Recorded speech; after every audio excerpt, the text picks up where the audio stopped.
call. Everyone good? Okay, so Aditya? Yeah. Okay. Alex? Lee? Alice? Here. Amy? Okay. Amy, Pam? Andrea? Here. Okay. Andrew? Here. Say again? Okay. Andrew Whitaker? Here. Anarima? Here. Okay. Benjamin? Here. Caroline? Here. Devin? Here. Eve? Jeffrey? Here. Jarvis? Here. Krishay? Yeah. Inan? Nikki? Here. Casey? Here. Rashab? Here. Ron? Hi. Rakimi? Here. And Titan. Here. And then Vincent? Here. Yanni? Here. And Zach Davis. Here. So all we're missing is Eva.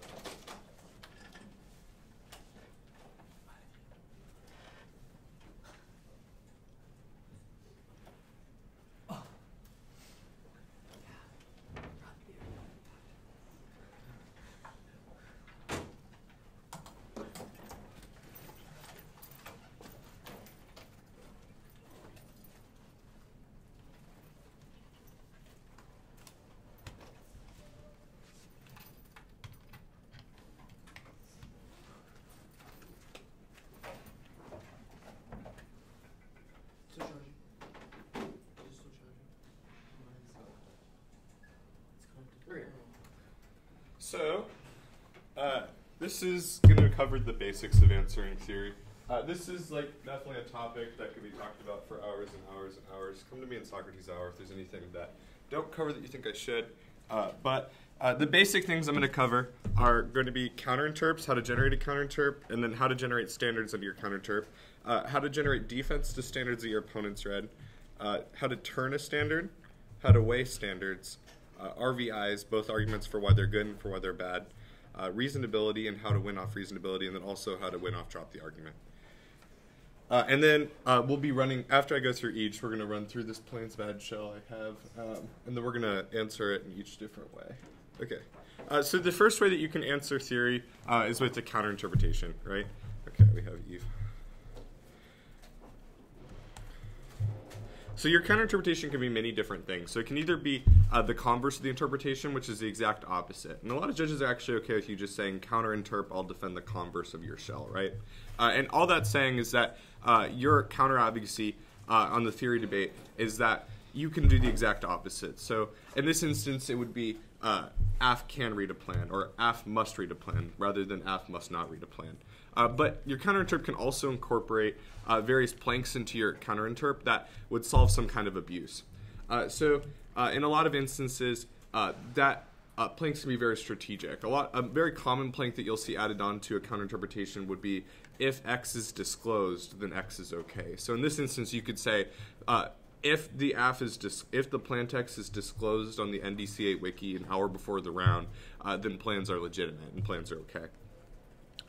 And the benefit to having as specific a counterinterp as possible is a few things. So the first is that when your counterinterp is very specific to the round, you're able to leverage offense on your standards specific to what happened in the round. Because in the instance in which you're just having a generic counterinterpretation, you cannot really talk about what happened in the round. Like, you cannot say, well, this plan is not abusive because there's a lot of literature on it. Rather, you're suddenly defending that all plans are okay, which means that you have to defend every abusive plan, every fair plan, and everything of that sort, which means that you're at a significant disadvantage. If there's any way in which you can specify what happened in the round in your counterinterpretation that would solve abuse or mitigate the abuse story, you should definitely do so. Now, that's not the case if what you did is like genuinely abusive. If you read like 5 nibs, necessary but insufficient burdens, and you hit nibs bad, you probably should not say the AF can read 5 nibs as your counterinterpretation. You should just be generic because, believe it or not, the abuse story in the generic level is probably better for you than the abuse story in the real round. So yeah, counterinterps are pretty basic. They're really just trying to propose a counter rule. In an instance in which you're hitting nibs bad, the counterinterpretation could be the negative may place a necessary but insufficient burden on the AF insofar as they do not prohibit the AF from placing a necessary but insufficient burden on the neg, which would logically solve a lot of abuse, right? Because if the AF can have necessary but insufficient burden and so can the neg, it's pretty reciprocal. Any abuse that skews towards the neg is also skewed back towards the AF. Okay, so then the next step is creating offense on your counterinterpretation. So to create offense on your counterinterpretation, what you have to do is think about what might be net beneficial about what you're advocating. So usually your planks, the planks to your counterinterpretation are not going to generate offense. They'll usually just solve back abuse, but they can magnify the beneficial story of it. So in an instance in which you're hitting nibs bad, your counterinterpretation could be the converse of the converse of the shell. And then you could start, the standards are just talking about why nibs might be good, right? So you could talk about philosophical education and say that in a world in which we have necessary but insufficient burdens, we connect more with real-world philosophy, because it's a lot of philosophy is just a philosopher proposing one theory, then another philosopher saying, no, that thing doesn't make sense. Obviously, the philosophy is not true just for saying one aspect of it makes sense, but it's still something that happens in the real world. And also, you could say real-world education. Right? Like you could say that in Congress, when we're passing a policy, there's a committee that we have to pass. There's another committee that we have to get through. But if we don't get through one committee, we're done. But getting through one committee doesn't make the bill a law, right? So in the real world, there's a lot of necessary but insufficient burdens. So those would be offense back to your counterinterpretation, right? You're just trying to think of reasons why your counterinterpretation might be good.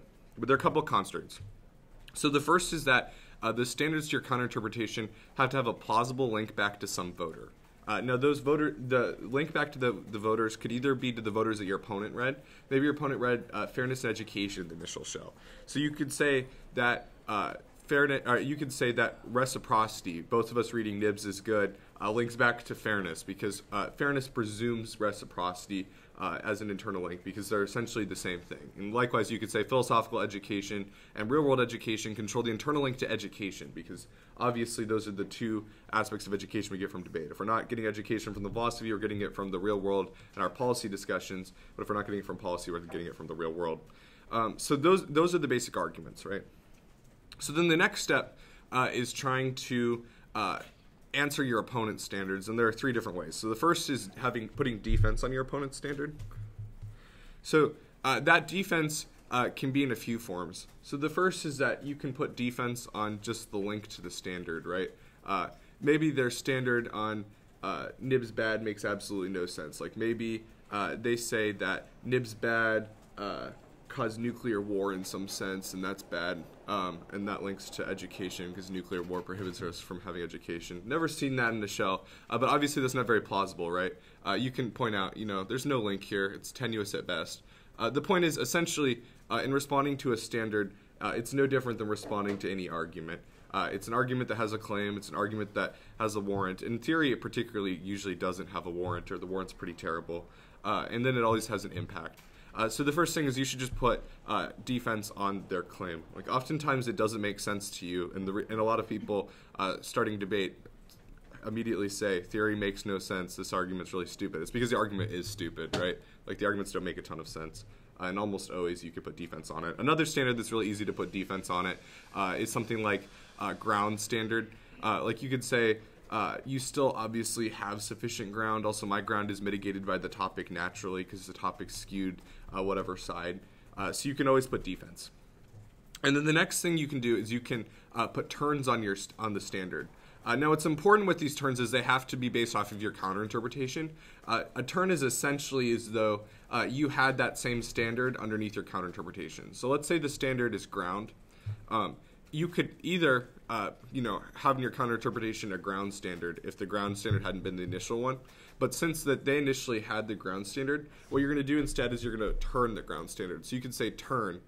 My counterinterpretation best equitably distributes ground but on the topic because it creates a one-to-one burden. It's equally sufficient for both of us to prove, which necessarily solves anything back.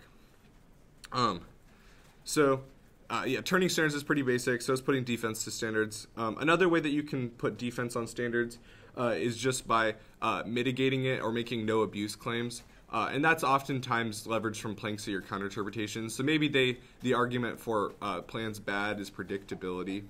And you said that plans are okay if they're disclosed. Obviously, the plan's pretty predictable if it was on the wiki ahead of time, right? Like you could have logged in, you could have seen it, which would put sufficient defense on the predictability standard.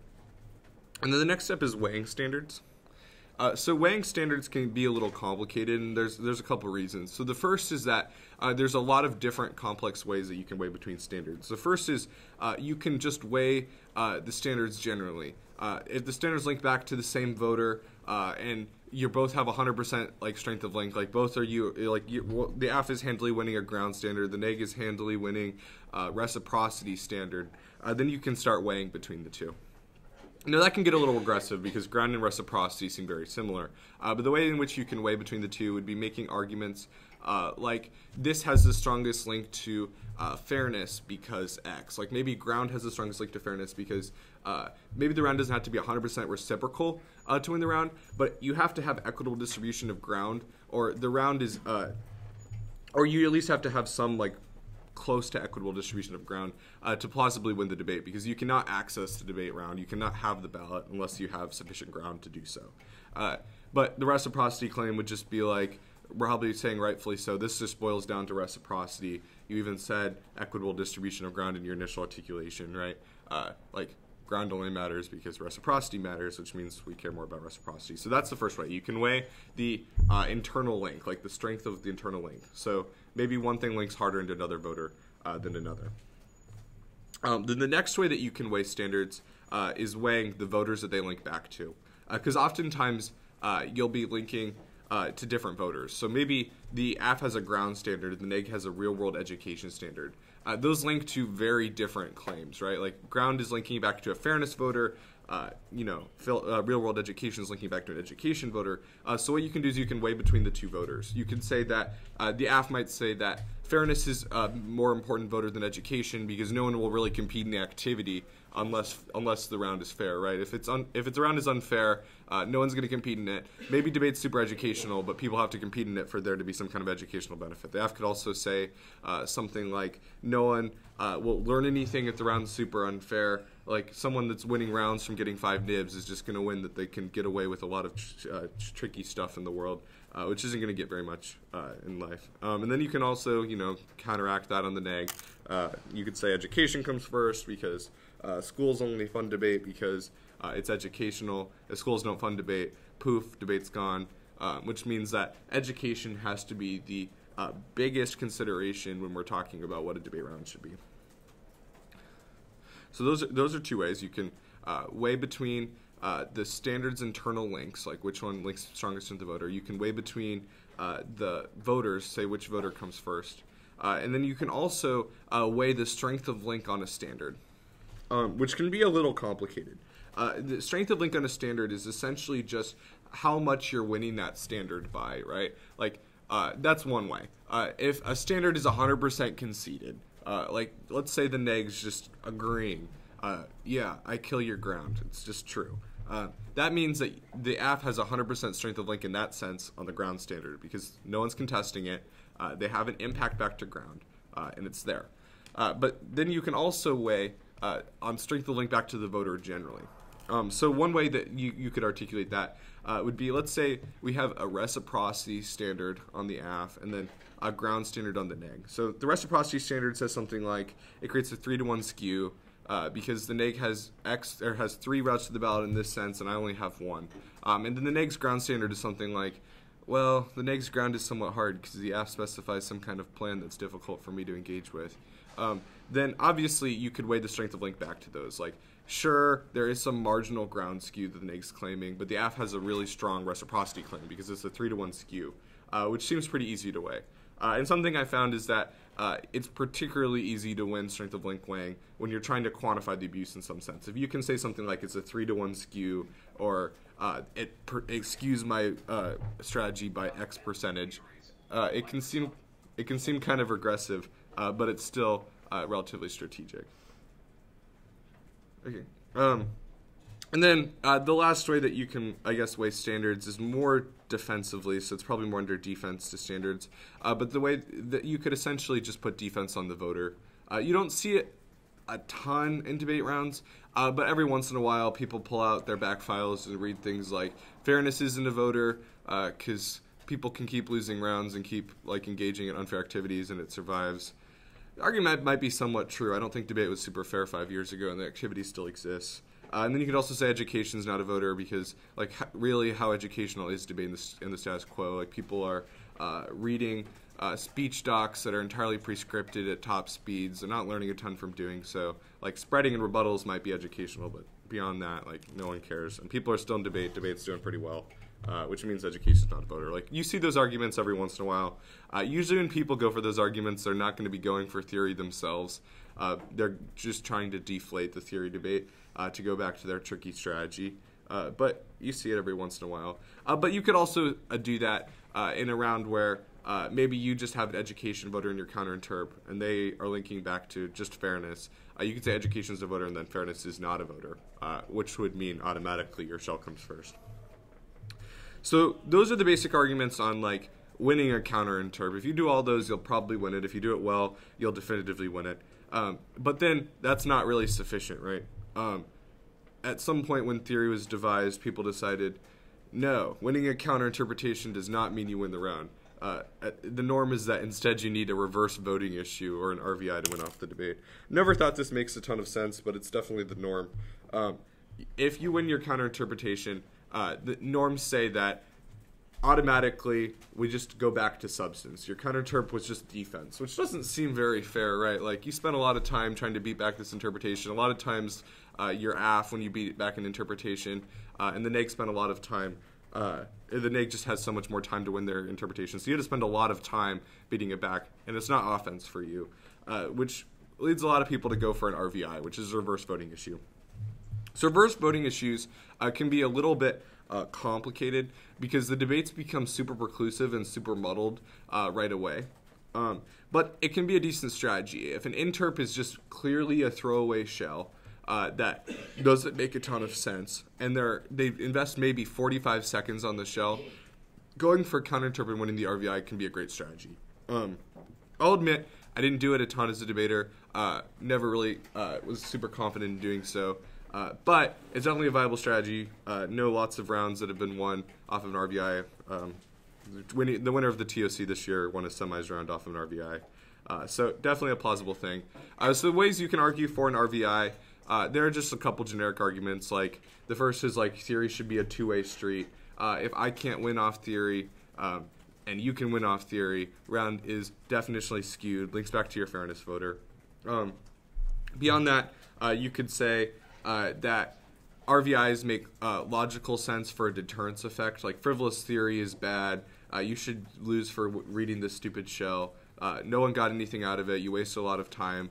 And notably, and it's kind of a spin-off argument, third, I could not engage with substance. Like, I physically could not win this round because of this stupid shell. So I should win this round because you wasted my time. You skewed it away from substance. And oftentimes you can put your opponent in a double bind. Because oftentimes their shell at the end has some presumption that substance would have been good to talk about. Like, ground's super important.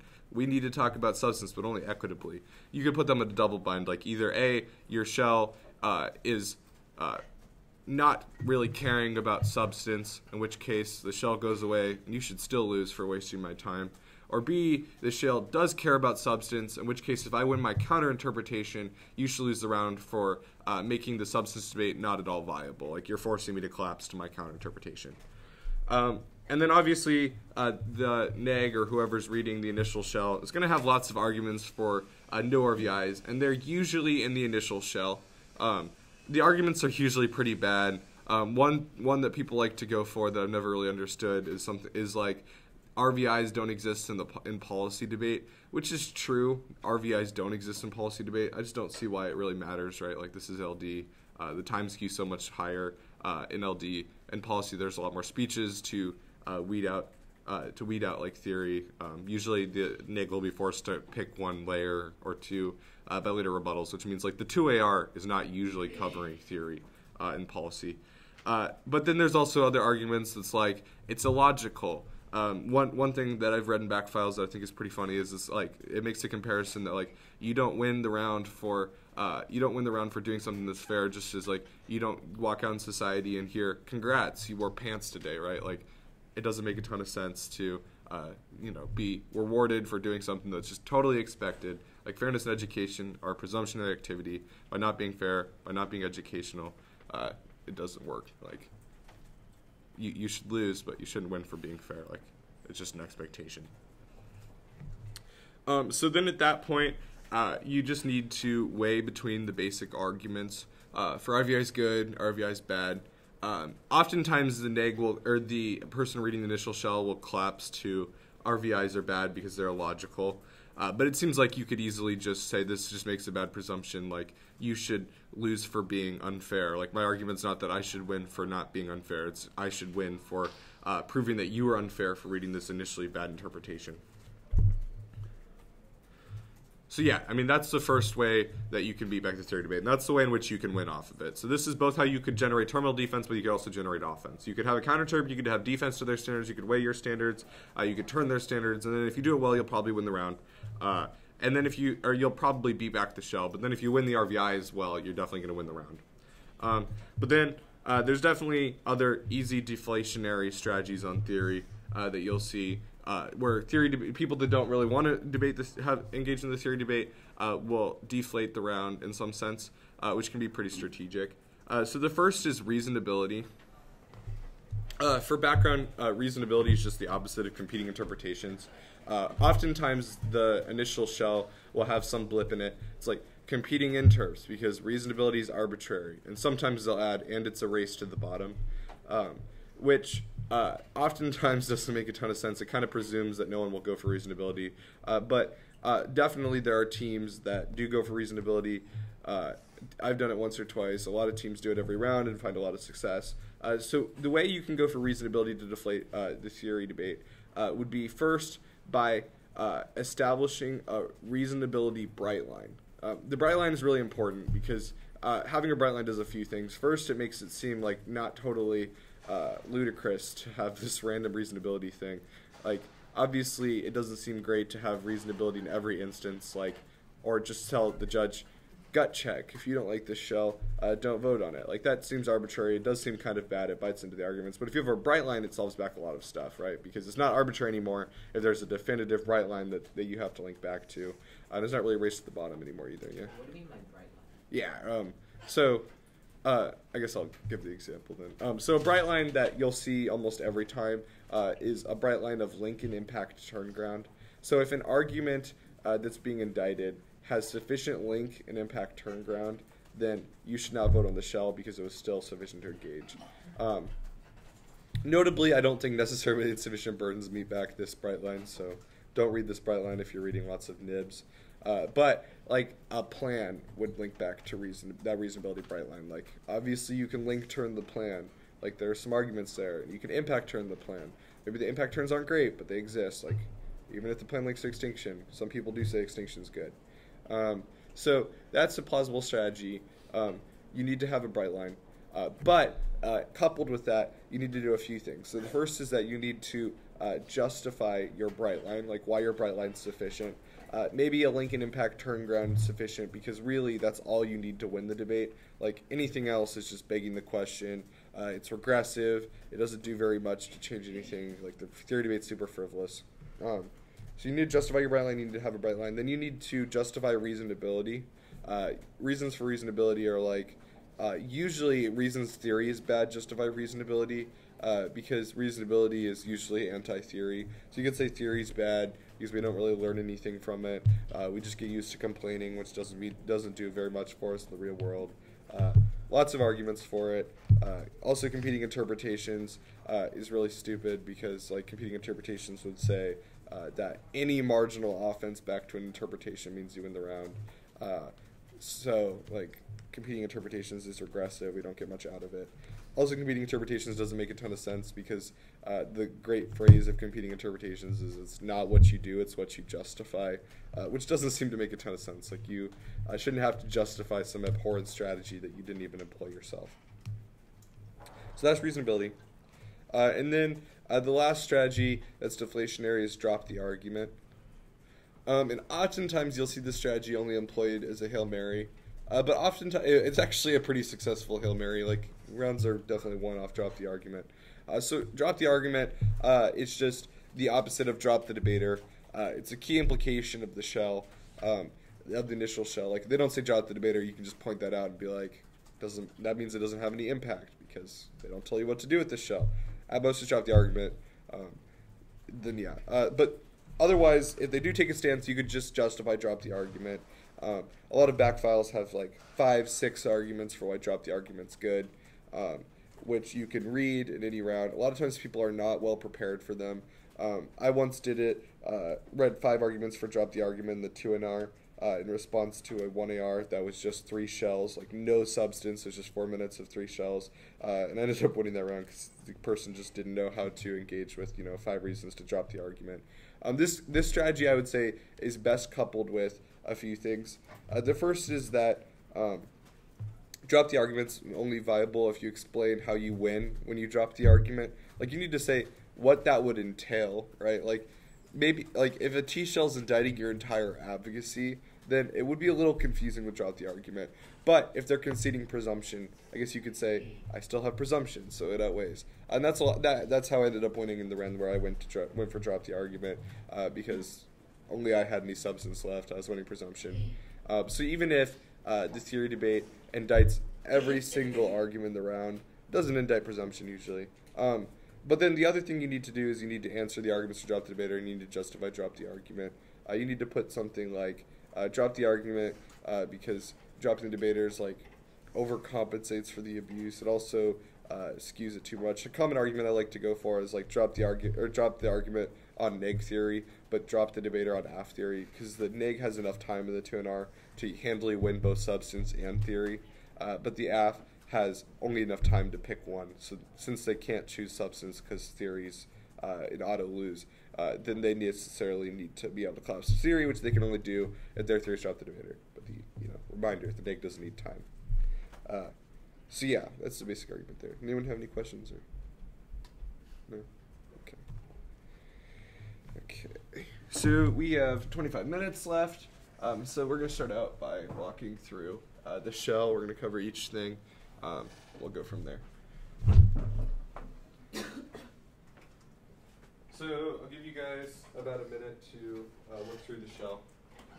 I'm going to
everyone good? Okay. So yeah, this shell is just basically like a super basic plans bad shell. I think it's from like several years old back file. Basic interpretation, right? Doesn't say anything specific. Then it has 2 standards. So the first is just the basic ground standard, but notably it has 4 standards, and it does weighing here. That's important to notice, right? It says ground comes first because without arguments, everything else is useless. So it's like a weighing argument done preemptively. Like, you obviously haven't read another standard, but you probably will. So this is equals first. And then there's like not a ton of predictability weighing. It just says predictability is important, but it does seem to set up for some kind of weighing because it does make a pretty strong claim.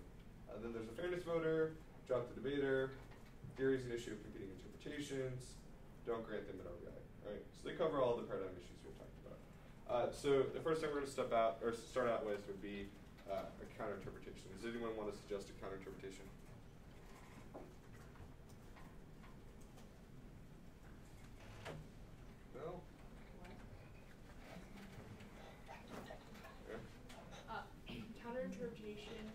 The affirmative debater may defend a particular attitude in the scope of the resolution if it's disclosed.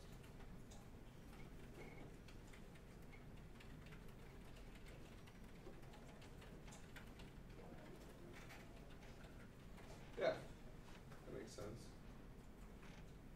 Does anyone want to explain why that counter-interp can be strategic?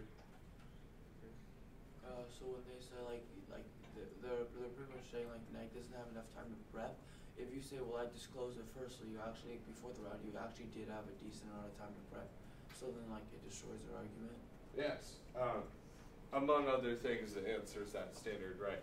Essentially, the disclosure plank, this counter-interpretation answers it back. It's a competitive counter-interp, but it also solves back a certain degree of abuse. But we have to write that out, right? So the next part of the counter-interpretation, I'll give for you. Let's just be, I meet my counter-interp. See, so the first thing I like to start with is reasons the counter-interp solves certain abuse or answers to it. So do you want to re-articulate your argument and how we could say it solves abuse? Well, their whole point is that like I don't have enough time to prep because the Nike can choose any type they want. But then if you say, well, I disclosed it before the round, you had like time to prep before the round started. So like you can't blame me for like not checking. Okay, so the first thing is, this isn't actually a standard, but it solves a lot of abuse. So you could say disclosure solves the abuse on their shell. Maybe in the abstract, they wouldn't have time to prep.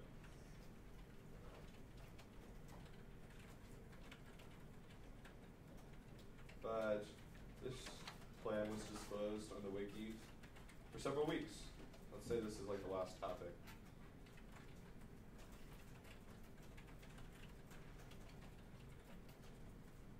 So you can say this means a few things.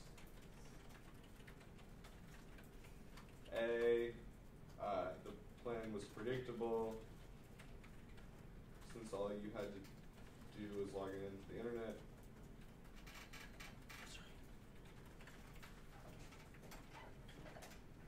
And B, you had enough time to develop specific answers, solving back the ground standard. Okay. So this is very strategic, right?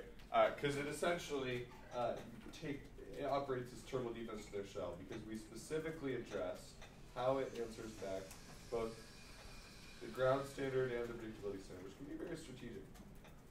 Because if they drop that, you just be like, hey, you dropped my counter-interp solves all abuse. So there's one huge caveat, if you'll remember. You cannot have this argument unless your counter-interp says that if it's disclosed, right? If your counter-interp forgot to say if it's disclosed, you cannot leverage offense about it being disclosed. Because your counter-interpretation is, like I said, we're talking about competing interpretations, which is not talking about what you do, it's talking about what you justify. So if your counter-interpretation does not talk about it being disclosed, then there's no way that we know it can be disclosed. Like maybe some people in a world of a generic counter-interpretation will disclose, but you don't get to leverage offense back on that. So it just means it solves like some abuse, but not all abuse. But since you specified if it's disclosed, you're essentially picking out of their interpretation. Like it's essentially a plan-inclusive counterplan. Because you're saying, I agree, plans are really terrible, except when they're disclosed, which can solve back a lot of abuse. Because it's probably true, plans are fine if they're disclosed. It's not universally the case. Like a plan text that says killing is bad is probably an abusive plan, even if you've had it disclosed for years, because it's probably just true ground. And like, if you can't read T on it, how do you answer that? So that's the first thing. So we have it solves back abuse. So what's the next thing we need? Does anyone remember? Offensive standards. Yeah, we need offense. We need offense vector counter interpretation. Anyone have any ideas? Our plan's good, yeah? Policy making education. We allow for specific policies. Policy making education. My interp best allows for policy related discussion.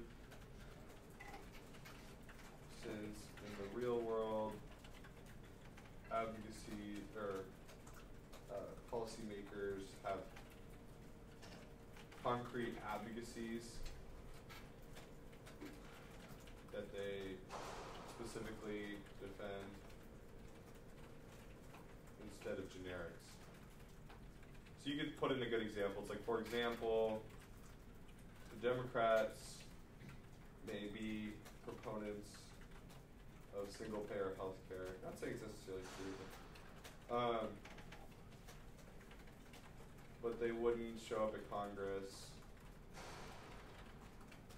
and say simply, yay or nay, single-payer health care, question mark. You know, rather it's just like a plain text. It's like, instead it's like,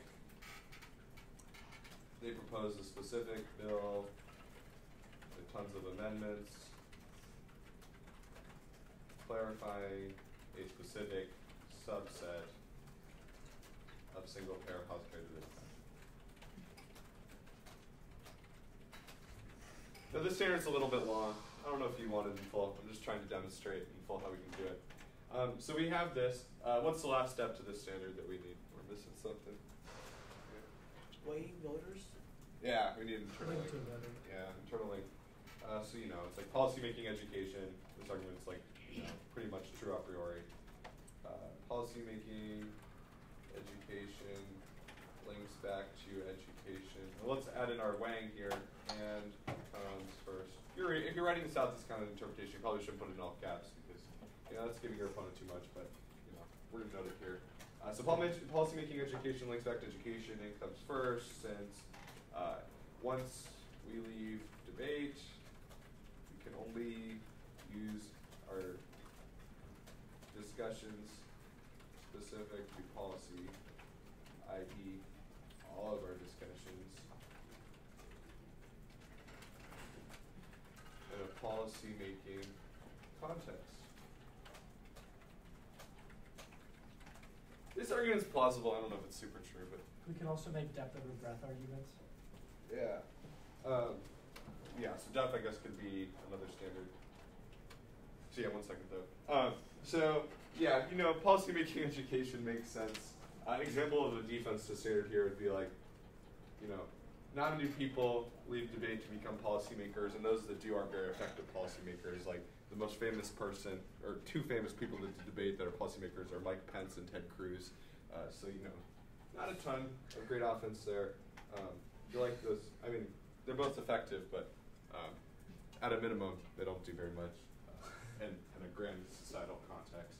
Because they're just two debaters out of tons of debaters that don't go on to be policymakers. Okay, so the next argument he said is pretty good, and it's a Wang argument, right? So it's depth. You want to elaborate on that argument? Basically, so depth and breadth are two different arguments. Depth is how much we learn about a topic. Breadth is the number of topics we learn. Depth is better for debate because if we learn a little bit about everything, then we just have useless knowledge. But depth, we can actually do something about one specific topic.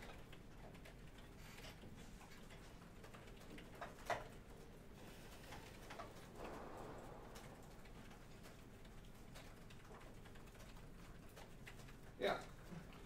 So we have the depth outweighs argument. You probably need like a quick sentence on why you link back to depth.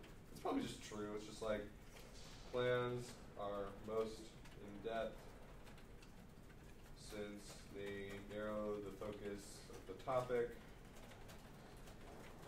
whereas generic advocacies are too focused on breadth since they refuse to take a specific stance. Depth is best for debate since we can actually do something about a topic with the knowledge we gain. So, Are generic advocacies bad? So this debater would say so, right? This argument says that plans are good because generic advocacies are bad. This argument says generic advocacies are great. This argument says the opposite. So we should actually probably amend this to just depth is best for education. So notably with this plan's good shell, there aren't a ton of arguments for why plans are uniquely good for fairness. They're just a couple defensive claims, like it's predictable because I disclosed it, or it's reciprocal because you can read a counterplan. But nothing's like nothing really says plans are super good for fairness, but there are a few arguments. You just don't see them a ton. So does anyone have an idea for why plans might be super fair? Like they're not just fair, but they're really fair. Yeah. Reciprocity. No, neg has access to counterplans. Yeah. Neg has access to CPs, including PECs.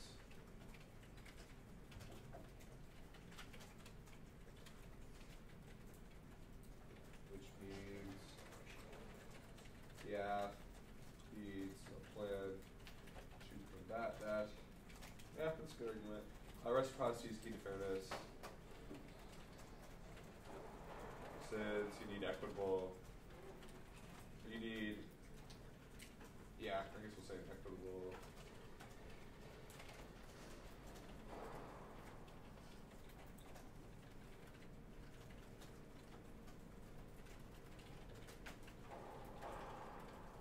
This argument makes a bit stronger claim than I think is actually true. Okay. Under that, you can make an argument that talks about how affirming is harder. Yeah. So this is a wank argument we didn't actually talk about, but it does address the issue. So you could say affirming is harder because A, there's an empirically proven side bias towards the neg.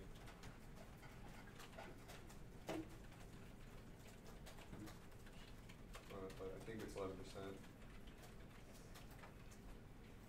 Tons of studies have come out that have said something different, but there's a reputable study that says that there's 11% side bias. It's from Henson and Dorsal.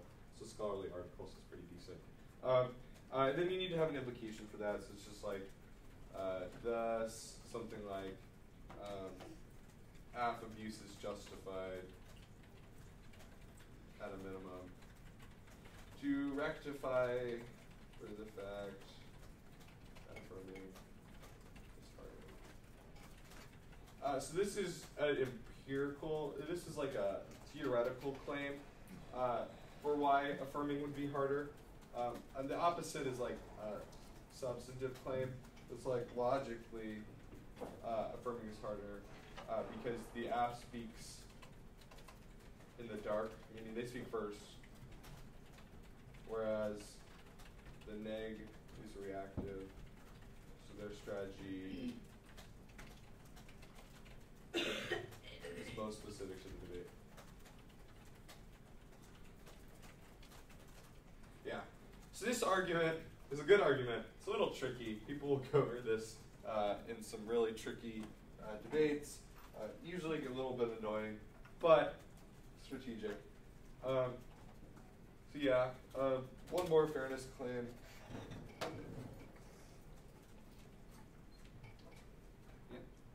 Leg stay line, because Yes, that's what I was thinking. Let's call it strategy skew, though. Having a plan is best for a strategy since I'm locked into a particular app BC.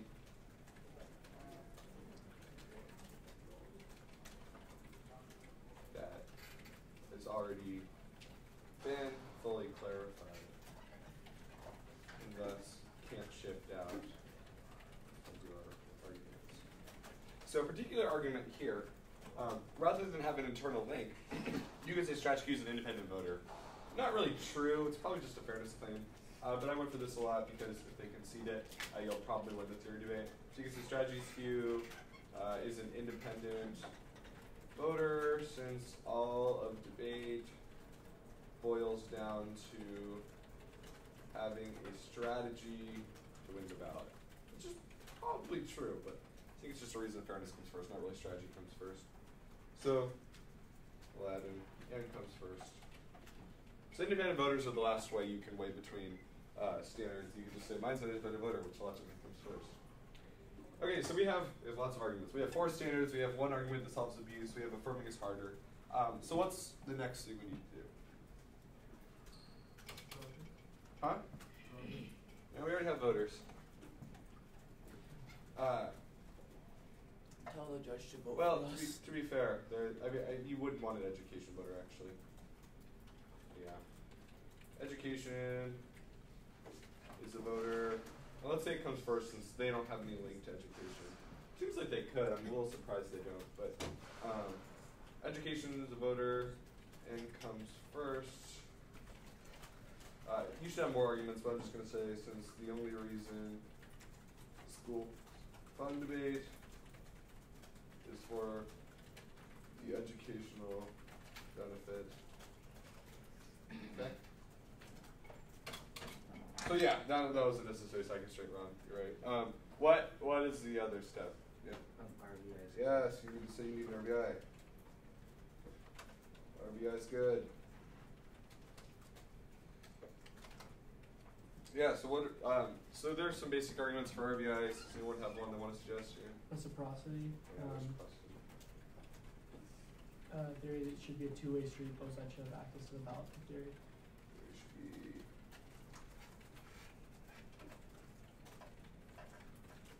Both sides.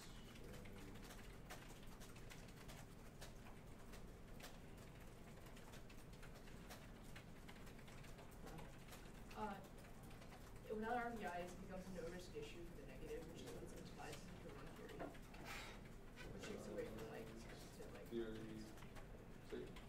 A theory becomes a no-risk issue for the negative, which means that they'll be incentivized to run theories to get an easier out to the ballot, which takes away from some. Yeah.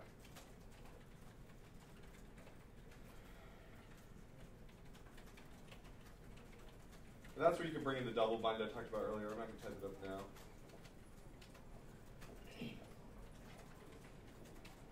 And then another subpoint of the reciprocity argument I think is valuable to mention and uniquely justifies AF RBIs is that the neg has the ability to win off both T and theory, whereas the AF doesn't have access to T,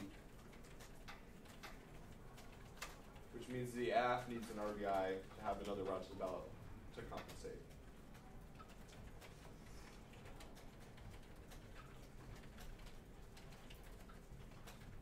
You're correct, right? Means the app needs an RBI. Which means. Oh. So I think this argument's actually very good. I only heard it like a week or two ago at a camp I was just at, but I think it actually addresses a decent argument for why the AF should get RBIs and no one else should. Because logically, it doesn't seem to make a ton of sense that the AF has no access to T, the neg has access to T, and no one gets an RBI. Something to note that I didn't mention earlier is if the neg is reading a T shell, sometimes they'll have a bookie argument for why RBIs uniquely don't make sense on the T debate. The argument makes no more sense than the arguments for why RBIs don't make sense generally, but you need to answer it specifically. I think this argument about reciprocity under T with T is even more responsive.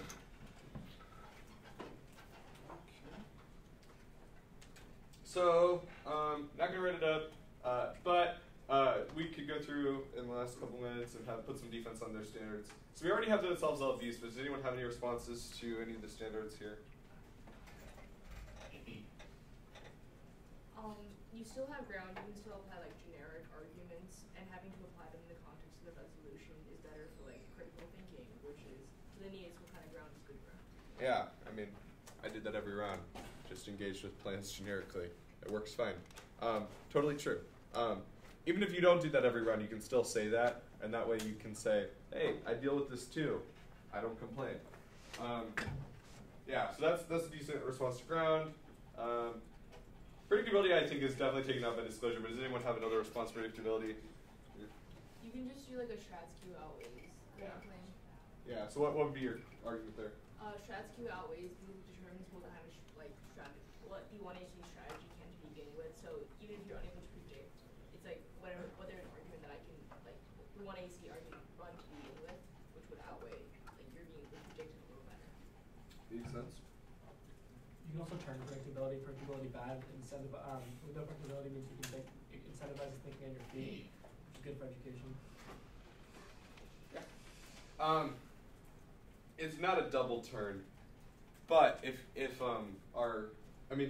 you in the 2 and R you couldn't both go for that and it's predictable. You'd have to choose one. Yeah. But it's not a double turn, so you wouldn't lose off of it. It definitely does not hurt. Impact turning predictability is actually, it's logical. Like, why does debate need to be predictable? The whole point is that you hear a new argument and you think about responses about it. Because if you know ahead of time, like, why do you even need to be in this debate round? Like, write an essay. Okay. So yeah, I think this is a solid strategy, right? This is a common enough counter-interpretation that this is like a shell. Like if you read plans, you should just have.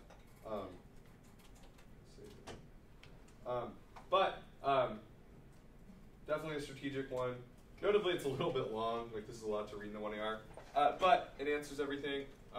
That's the initial interpretation. Yeah.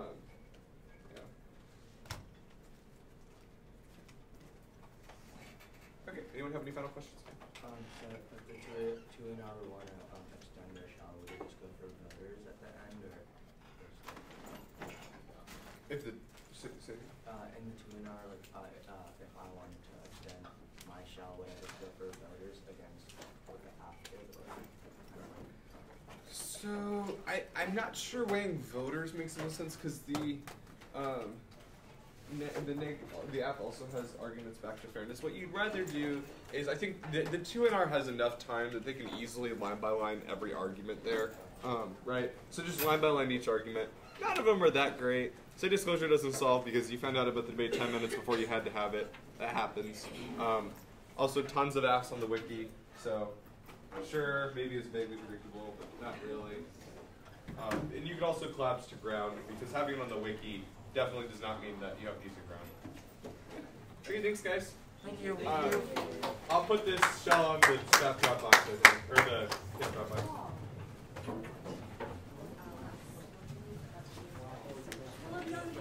If you want to argue that you're ready to... I think so, yeah. I'm going to try to get it on that. If you want to argue that you're if you want to make arguments that you're ready to... Now you know. Even if you answer that sugar shit. If you want to make arguments similar to... To use hospitality theory. Were you thinking that right? Oh, yeah. Okay, now I before you turn on theory. Are you free during soccer? How does that You have to get good Yeah. I'm trying to get better at yourself. Yeah, I was hoping to too. I wanted to talk about like meta theory and stuff. Yeah, Lawrence is yeah. like, you need to talk about the basics. I was like, crap. Yeah, I'm sorry about that. It's fine. But like, so I've been doing a little bit of gambling. Normal. It's just but so I'm still not at the point where I can do exam theory or spread theory, which is responsive. But because I'm thinking I've you been have to doing stay. rather than mentor. It's like it's a lot more written. I don't think it's helping me as much. Is this the line? So are you reading something? Yeah. Awesome. So where can I find you? Just been sitting in some of the lounges usually. Okay, sure. Thank you so much.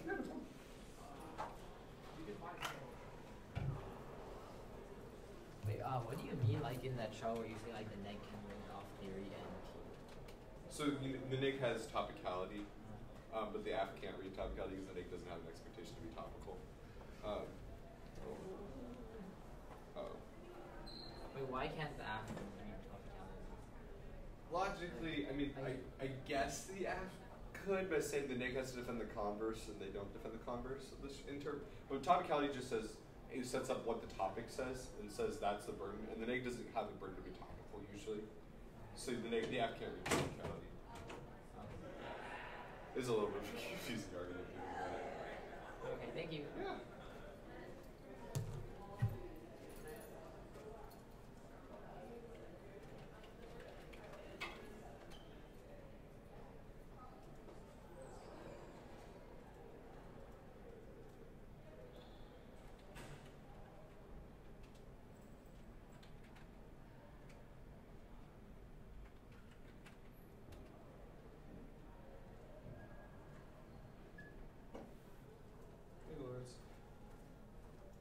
might have been muted the entire time. I realized that at the end.